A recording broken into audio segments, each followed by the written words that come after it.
Mr. Chadha. Mr. Chadha.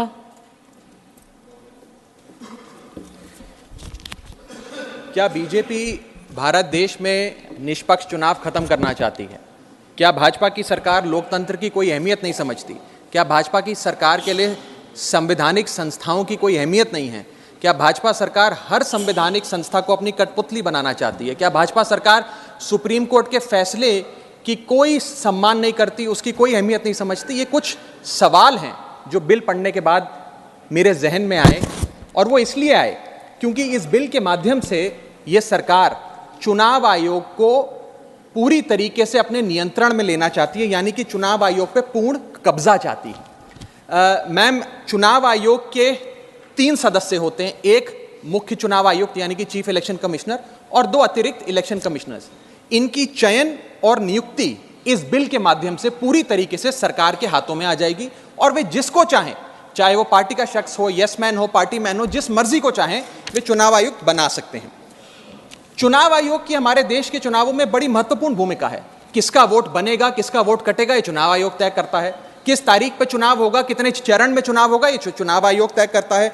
EVM machine कहां कहां भेजी जाएंगी, उसका नियंत्रण, उसका मैनेजमेंट, उसका योग, उसका प्रयोग, सारी चीजें चुनाव आयोग तय करता है। तो इसीलिए चुनाव आयोग एक बड़ी महत्वपूर्ण संस्था है इस देश के फ्री एंड फेयर इलेक्शंस के लिए। Ma'am, I will mince no words. This bill is going to destroy one of the few remaining independent institutions in India, that is the Election Commission, and thereby dislodge free and fair elections from India. ये bill 3 व्यक्ति या संस्था का अपमान है। पहला अपमान है सुप्रीम कोर्ट का। क्यों? क्योंकि सुप्रीम कोर्ट ने इसी साल मार्च 2 को 2 मार्च 2023 को 5 जजों की संवैधानिक पीठ ने सर्वसम्मति से एक फैसला दिया, और वो फैसला ये था कि सरकारी हस्तक्षेप, सरकार का कोई भी दखल चुनाव आयोग की नियुक्ति में नहीं होना चाहिए। यह खत्म करने के लिए हम एक समिति का गठन करते हैं। उस समिति के गठन से मुख्य न्यायाधीश को हटाकर एक कैबिनेट मंत्री को डालकर उसका संतुलन बिगाड़ने का काम और सुप्रीम कोर्ट के फैसले को पलटने का काम इस सरकार ने किया, ताकि एक ऐसी व्यवस्था बन जाए जिसमें जो शख्स ये चाहे वही चीफ इलेक्शन कमिश्नर बनेगा। यह इंसल्ट सुप्रीम कोर्ट की इसलिए है क्योंकि इसी साल के दिए गए संवैधानिक पीठ के सर्वसम्मति के 2 फैसलों को इस सरकार ने सदन के भीतर बिल लाकर बदल दिया। पहला था दिल्ली सेवा बिल, जो 8 दिन के भीतर ऑर्डिनेंस लाकर और फिर सदन के भीतर बिल लाकर बदला गया, और एक ये बिल जो 2 मार्च 2023 के सुप्रीम कोर्ट के फैसले को पलटता है और उस फैसले को पूरी तरीके से रिवर्स करने का काम करता है। मैं आपको यह बताना चाहूंगा कि यह सरकार इस बिल के माध्यम से एक प्रकार से सुप्रीम कोर्ट को खुली चुनौती दे रही है कि आपको जो फैसला देना है दीजिए, अगर हमें पसंद नहीं आएगा हम बिल लाकर उस फैसले को पलट देंगे। दूसरा इंसल्ट या अपमान इस बिल के माध्यम से चीफ जस्टिस ऑफ इंडिया का है। सुप्रीम कोर्ट का फैसला कहता है कि चयन समिति के 3 सदस्य होंगे, माननीय प्रधानमंत्री जी, माननीय नेता प्रतिपक्ष यानी कि लीडर ऑफ ऑपोजिशन, और 3rd chief justice of India. इन 3 मेंबरी समिति में से इस बिल के माध्यम से सरकार ने चीफ जस्टिस ऑफ इंडिया को हटा दिया और एक कैबिनेट मंत्री को उनकी जगह बिठा दिया।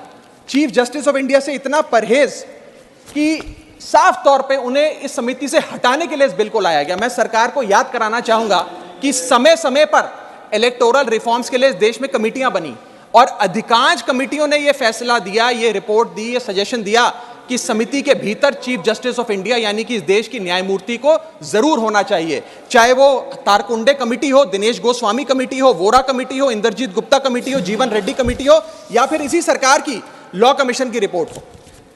तीसरी इंसल्ट इस बिल के माध्यम से भाजपा सरकार एक ऐसे शख्स की कर रही है जो व्यक्ति भाजपा का संस्थापक थे, जो व्यक्ति आज भी भाजपा के मार्गदर्शक हैं, जो व्यक्ति भाजपा के भीष्म पितामह के नाम से जाने जाते हैं, वो व्यक्ति जो भारत देश के पूर्व प्रधानमंत्री रहे, यानी कि लालकृष्ण आडवाणी जी, पूर्व उप प्रधानमंत्री रहे।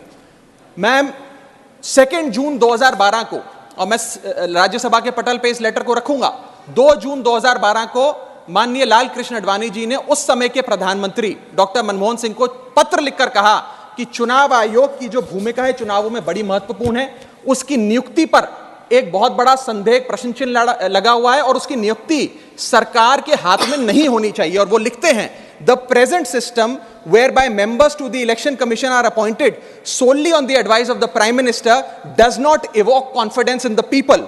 keeping these important decisions as the exclusive preserve of the ruling party renders the entire selection process vulnerable and open to manipulation and partisanship.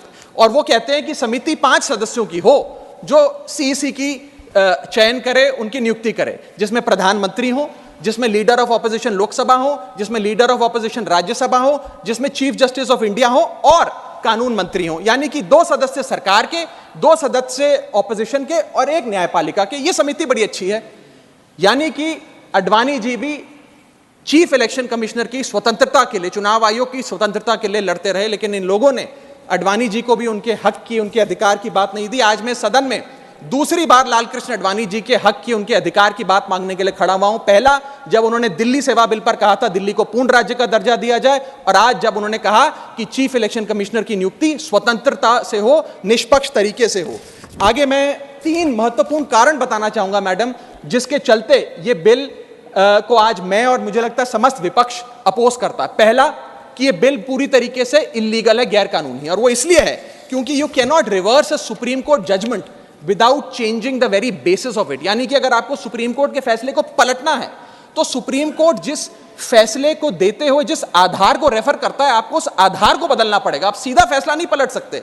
लेकिन इन लोगों ने सुप्रीम कोर्ट के फैसले की मूलभूत भावना को इस बिल के माध्यम से चोट पहुंचाने की कोशिश करी है और निष्पक्षता को चुनाव आयोग की भंग किया है।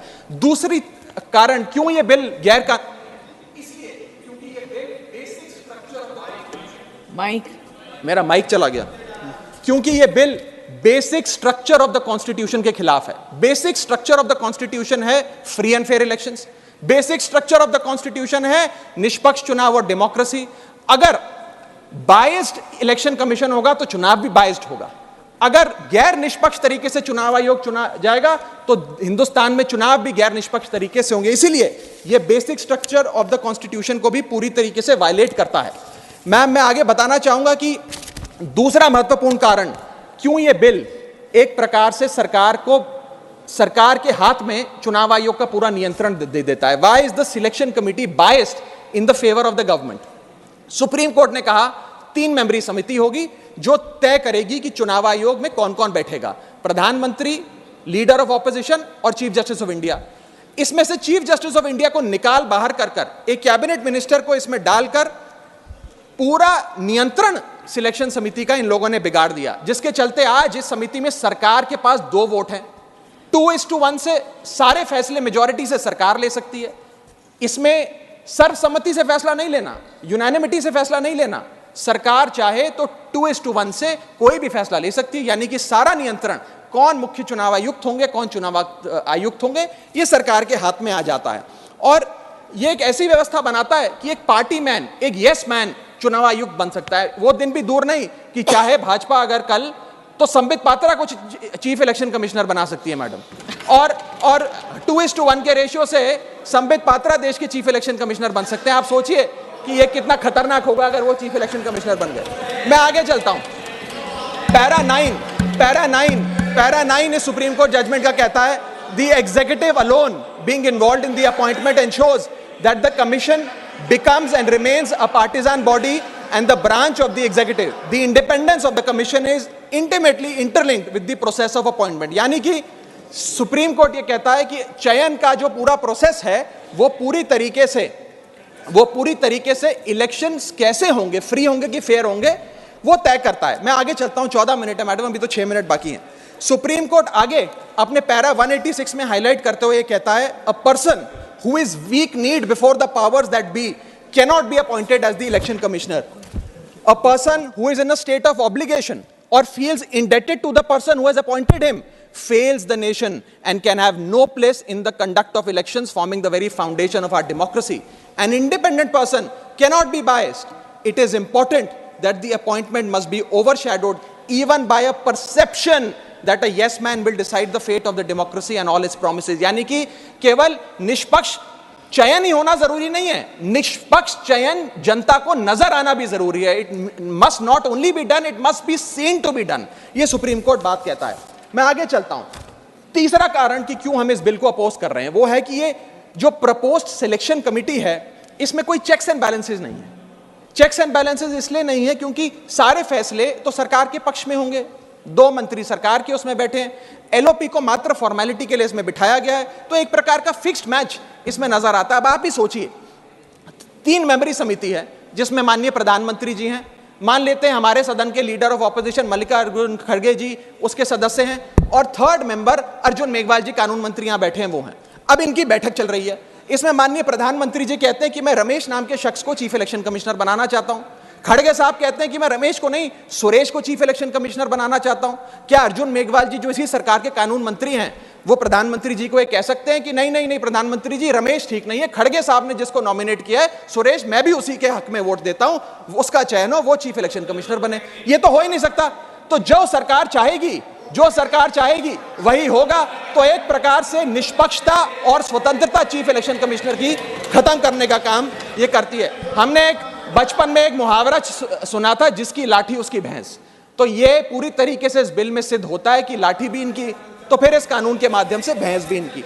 मैं आपको एक और उदाहरण के माध्यम से समझाता हूं। मान लीजिए भारत और ऑस्ट्रेलिया का क्रिकेट मैच हो रहा है, उस क्रिकेट मैच में अंपायर कौन होगा वो एक 3 मेंबर की समिति तय करेगी जो मैच कराएगी। वो 3 मेंबर की समिति में एक ऑस्ट्रेलिया के कैप्टन पैट कमिंग्स होंगे, दूसरे ऑस्ट्रेलिया के प्रसिद्ध प्लेयर डेविड वार्नर होंगे, और 3rd भारत के कप्तान रोहित शर्मा होंगे। अब ये 3 मेंबरी समिति अगर किसी अंपायर को चुनेगी तो वो अंपायर तो हमेशा ही ऑस्ट्रेलिया के साथ होगा, क्योंकि 2-1 की बहुमत ऑस्ट्रेलिया के साथ है। तो क्या निष्पक्ष मैच हो सकता है? क्या इंडिया इंडिपेंडेंट मैच खेल सकती है? ऐसा ही कुछ इस चुनाव आयोग के गठन से, इस बिल के आने के बाद इस देश में होने जा रहा है। मैं आगे चलता हूं मैडम, मैं आगे चलता हूं, मुझे बोलने दीजिए। इसका माध्यम, मैडम मुझे बोलने दीजिए, मुझे डिस्टर्ब ना करें।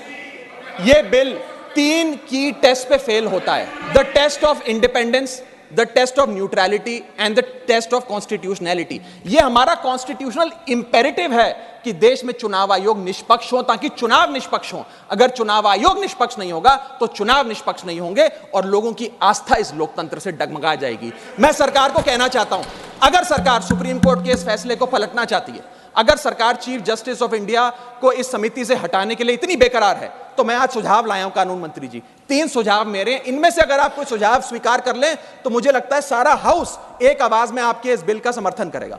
पहला सुझाव यह है, ये 3 ऑप्शन लाया हूं आपके लिए। पहला ऑप्शन यह है कि चुनाव आयोग का गठन, कौन चीफ इलेक्शन कमिश्नर होगा और कौन इलेक्शन कमिश्नर्स होंगे, इसका गठन 2 मेंबरी समिति करे, जिसमें 2 लोग हों, प्रधानमंत्री और लीडर ऑफ ऑपोजिशन, ये विपक्ष के नेता। ये 2 मेंबर्स सर्वसम्मति से फैसला ले, यूनानिमिटी से, क्योंकि 2 लोगों में मेजॉरिटी तो हो नहीं सकती, तो 2 लोग सर्वसम्मति से फैसला ले, जो भी नाम तय करेंगे हम सब मान जाएंगे। ये ऑप्शन 1। ऑप्शन 2 मैं देना चाहूंगा सरकार को, जो लालकृष्ण अडवाणी जी ने दिया था। लालकृष्ण अडवाणी जी की बात मान लीजिए, मेरी मत मानिए, आपको आम आदमी पार्टी तो पसंद नहीं, पर अपने पेट्रियार्क फाउंडिंग फादर, आपके पितामह भीष्म लालकृष्ण अडवाणी जी का फॉर्मूला ले लीजिए। 5 मेंबरी समिति, प्रधानमंत्री, कानून मंत्री, leader of opposition in Lok Sabha and Rajya Sabha और चीफ जस्टिस ऑफ इंडिया। ये 5 मेंबरी समिति एक निष्पक्ष चुनाव आयोग का चयन कर लेगी। और तीसरा ऑप्शन, अगर ये दोनों ऑप्शन आपको पसंद नहीं, तो मैं आपको वो ऑप्शन बताना चाहूंगा जो कॉन्स्टिट्यूएंट असेंबली में प्रोफेसर शिबन लाल सक्सेना ने दिया था। वो था कि जो भी नाम ये चयन समिति तय करे, वो नाम सदन के भीतर लाए जाएं और 2/3 बहुमत लोकसभा और राज्यसभा से नाम पास हो जाए, वो आदमी चीफ इलेक्शन कमिश्नर बन जाए। मैं सकारात्मक बहस कर रहा हूं, मैं ऑप्शन लाया हूं। ये इन 3 ऑप्शंस में से कोई भी ऑप्शन चुन लीजिए, सारे विपक्ष को मनाने की, एकजुट करने की जिम्मेदारी मेरी। मैं अंत में अपनी बात समाप्त करने से इतना बस कहना चाहूंगा मैडम, कि ये बिल एक डे लाइट रॉबरी है हमारे देश की डेमोक्रेसी की, लोकतंत्र की। इस बिल के माध्यम से भाजपा डेमोक्रेसी को हाईजैक करना चाहती है। And I on behalf of the आम आदमी party oppose this bill, vehemently oppose this bill, because this bill will ensure that India, which is today known as the mother of democracy, will tomorrow unfortunately be known as for mockery of democracy. Mother of democracy से mockery of democracy तक का सफर आप इस bill के माध्यम से तय करने जा रहे हैं। मैं हाथ जोड़कर आपसे विनती करूंगा, इस बिल को वापस लीजिए। लोगों की देश के लोकतंत्र में बहुत आस्था है, उस आस्था से खिलवाड़ करने का काम मत कीजिए। बहुत बहुत शुक्रिया। जय हिंद, जय भारत।